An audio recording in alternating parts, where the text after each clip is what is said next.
Ever since I first started in gardening, I've always loved growing produce and in particular citrus. So I've come up with my quick guide on how to grow them from start to finish. You have lemons, oranges, limes, grapefruits and specialty, which can be anything that you might not commonly come across.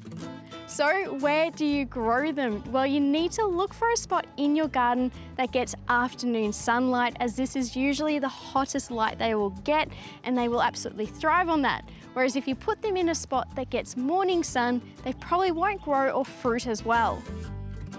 Let's talk about growing citrus in the garden. They like humus-rich soil that has good drainage.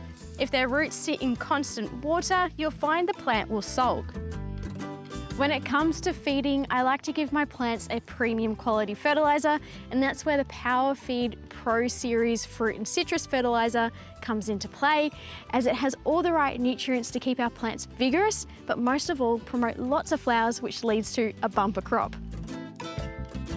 It also has added seaweed, which can lead to the roots being healthier, which means less stress from environmental factors.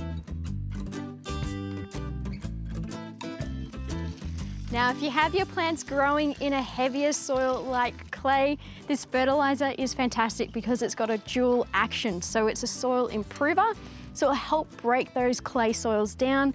But if you have a sandy soil that struggles to retain moisture, it will help with that as well. So it's the perfect mix for both garden types. When it comes to pruning citrus, unlike other deciduous fruit trees, where you have to be a little bit more particular with how you prune, you do not need to do this with citrus plants. Instead, you can create a nice bushy form and that will keep them happy. And the best time to give them a trim is right after their fruiting season.